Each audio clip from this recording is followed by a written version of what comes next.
problems 31 and 32 in this video. So first we're going to use the fundamental theorem for conservative vector fields to compute a couple of line integrals. So in 31a,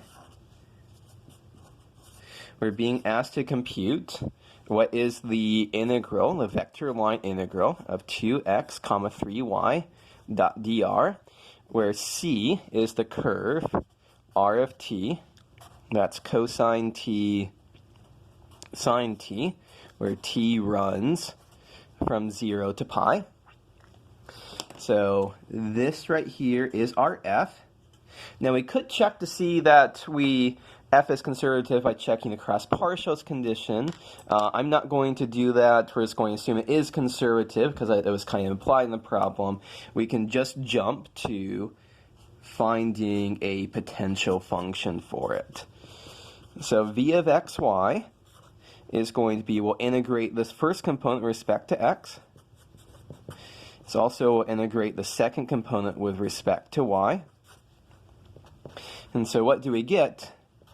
X squared plus something that perhaps depends on y. And this gives us 3 halves y squared plus something that perhaps depends on x. So combining this together, v of xy is going to be x squared plus this is going to capture the x squared. So x squared appears in both places. Plus 3 halves y squared, that appears here. It also appears up there.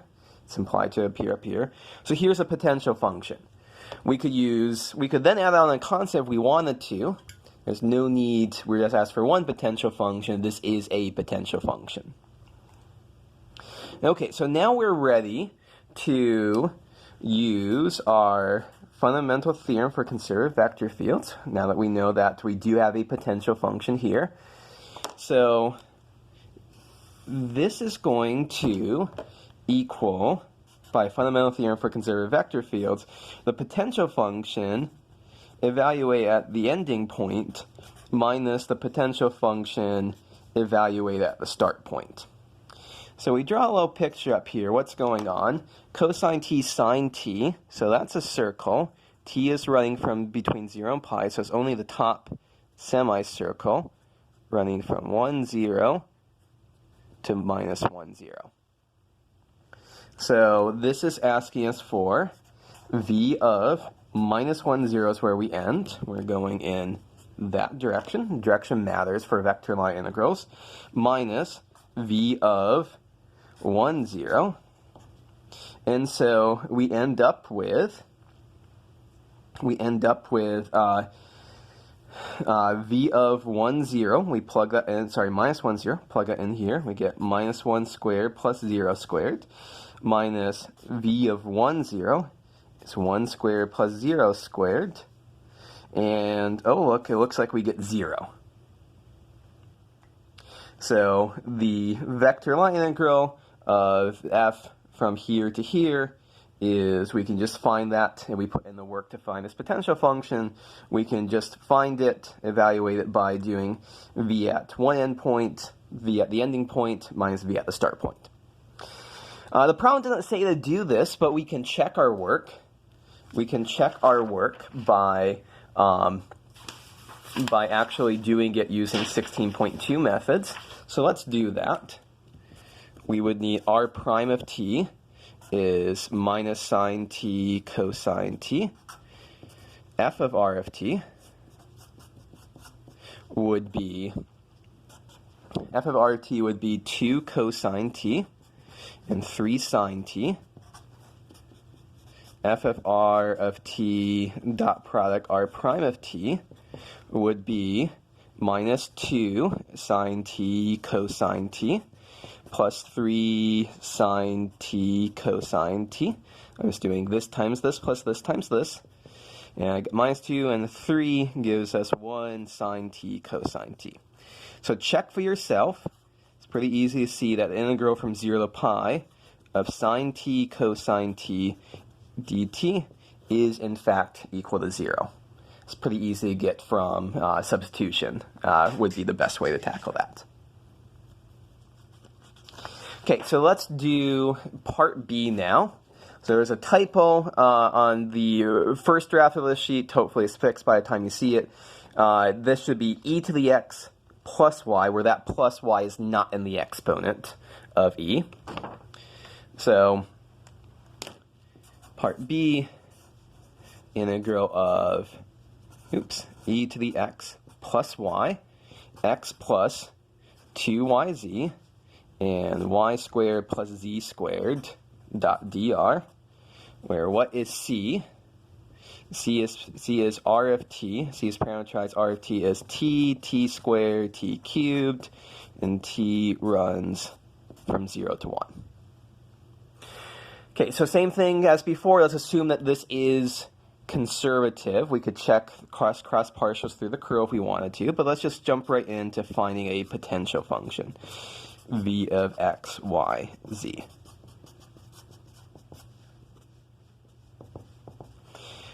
So what do we have here? We integrate the first component of f with respect to x. We integrate the second component of f with respect to y. We integrate the third component of f with respect to z. And we end up with the integral of e to the x is e to the x. Integral of y with respect to x is xy, plus something that could depend on y and z. We integrate x with respect to y, we get xy, and 2yz goes to y squared z. And now we need something that depends perhaps on x and z. And now the integral of y squared with respect to z is y squared z. The integral of z squared would be z cubed over 3. So c3 of x comma y. Okay, so now it's time for us to put the pieces together. So what is v of x, y, z? Okay, so e to the x. And e to the x is going to live in there, and e to the x is going to live in there. So e to the x is in all three of the terms. See an xy, see an xy, and xy must live down there. I see a y squared z, and I see a y squared z. So plus y squared z. As I've noted in class, we are combining these, we're not adding them. So it's not that we have 2xy or 2y squared z, we're just combining them all over the place. I should note here, y squared z must be in C1. And then the last term would be z cubed over 3. And so z cubed over 3 must live there and must live there. So again, we could tack on a constant if we wanted to, but we don't have to, so let's not do that. What is our ending point? So we start at r of 0 is 0, 0, 0. R of 1, we end at r of 1, which is 1, 1, 1. So this integral is equal to, by our fundamental theorem for conservative vector fields, v of 1, 1, 1 minus v of 0, 0, 0. So now we just have to plug that in here. So when we plug in 1, 1, 1, we end up with e to the 1 plus 1 times 1 plus 1 squared times 1 plus 1 cubed over 3. And we plug in v of 0, 0, 0 here, e to the 0, and all of these three other terms are going to be 0. So we have e to the 0 is 1, so we combine all together, e plus 4/3. Okay, let's do the same thing as we did in part A of this problem. Let's check our work using 16.2 methods. So let's just do this from scratch. R prime of t. So now I'm going to do r prime of t. I'm going to substitute in r into f here, take dot product, stuff like that. R prime of t would be 1, 2t, and 3t squared. F of r of t would be e to the t plus t squared. So what am I doing here? Now I'm replacing everywhere I see an x with t, everywhere I see a y with t squared, everywhere I see a z with t cubed. So we get that, then we get t plus 2 times t to the 5th here. So 2 times y times z is 2 times t cubed, t squared times t cubed is 2 times t to the 5th. Y squared plus z squared is t to the 4th plus t to the 6th. And so we need a dot product here. So let's do that dot product. So 1 times, so this times this plus this times this plus this times this gives us e to the t plus t squared plus 2t times this, 2t squared plus 4t to the 6. Then we have 3t squared times this, so 3t to the 6 plus 3t to the 8th. And we can just combine this together a little bit. E to the t plus 3t squared plus 7t to the 6 plus 3t to the 8th. At this point then, okay, we can integrate our bounds on t were 0 to 1. We're integrating e to the t plus 3t squared plus 7t to the 6 plus 3t to the 8th dt. So what is this integral equal to? Antiderivative e to the t is e to the t cubed, t to the 7th, and 1/3 t to the 9th. Evaluate that t from 0 to 1, and so you should end up with e to the 1 minus 1 plus 1 plus 1 plus 1/3, which sure enough is equal to e minus e plus 4/3. So if we put in the effort to find a potential function, here, doing integral becomes a snap. If we don't do that, we have to go through a lot more work to evaluate the integral. I should say on a examination, I might ask you to, I might not ask you to do both parts of this. You weren't asked to do this on the review sheet. I just thought it was good practice to do both parts of it. Something I could very well ask for you on an examination is for you to do a vector line integral of a conservative vector field in these two ways, and then just check to make sure that you get the same answer. That's a good way to write one question that tests several different things to see if you can do them. Okay, so I said I want to do 2 problems here. So let's look at 32. Okay, we're back to section 14.8. So find the distance. We're minimizing the distance between the origin to the surface xyz is equal to 27. We'll do this with Lagrange multipliers.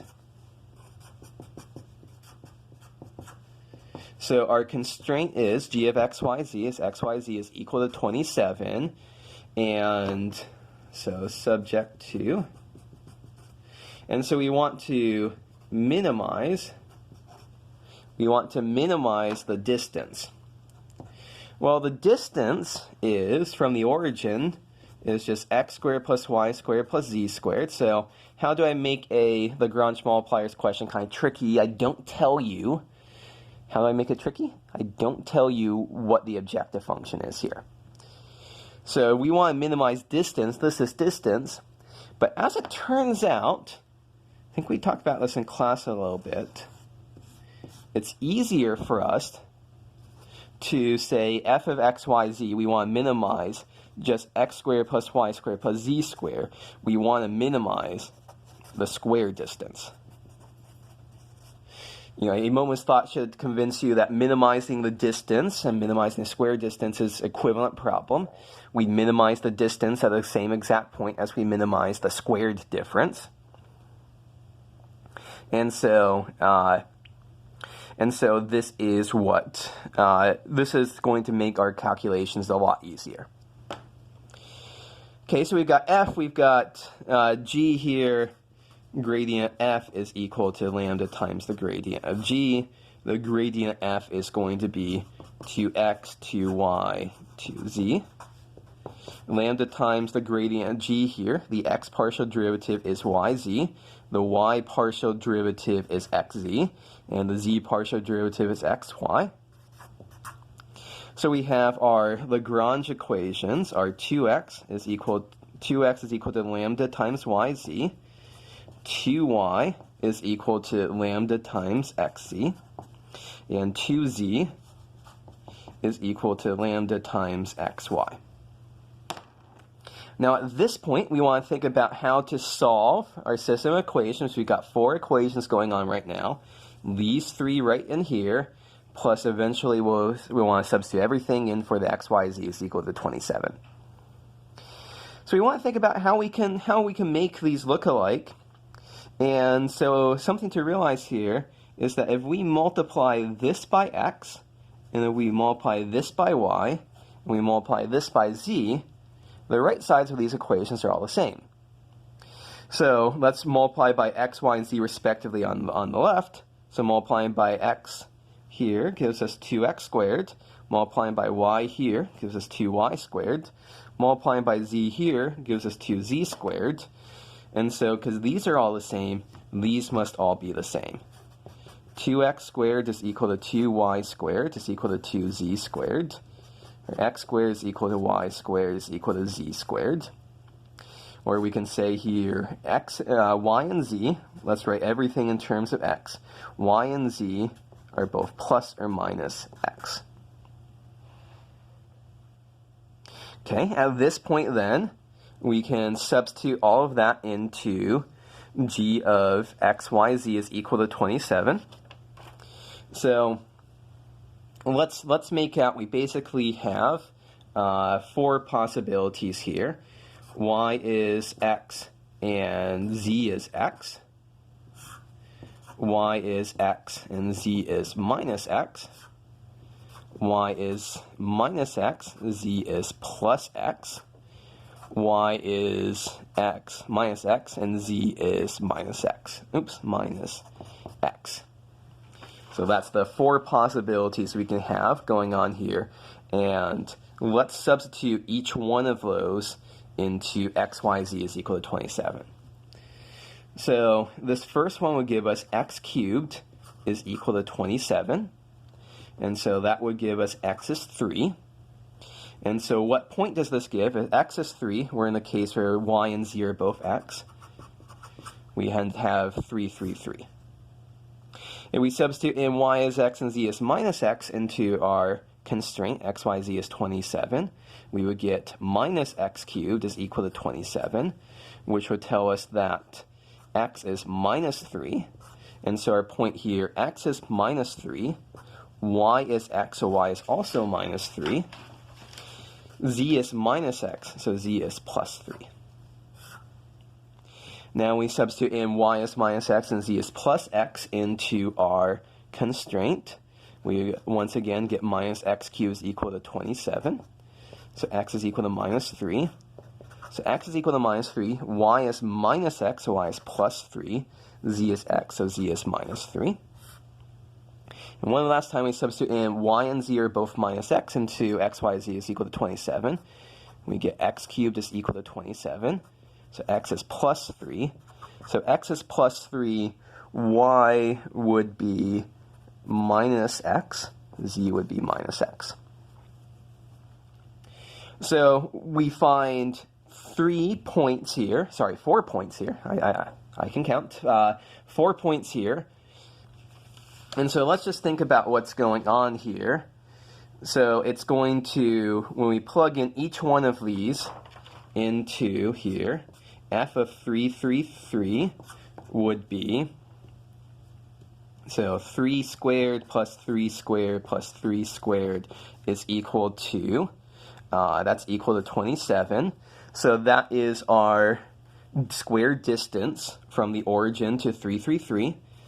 And if we check the other 3 points, we'll see that all 4 of them in fact, do give 27 as a square distance. So the distance we can finally unsquare it, would be square root 27. To finish off the problem, we should talk about this surface here goes off to infinity, so we are not guaranteed to have both mins and maxes. But if we're thinking about if we can send x, y, z off to infinity, for example, we'll keep y as 1, x to be, and then if we just set z to be 27 over x, we could set x to be as big as possible so we can get as far away from the origin as possible. So there's no maximum distance that we are from the origin, but here our critical points are giving us the minimum distance here. So that is this problem.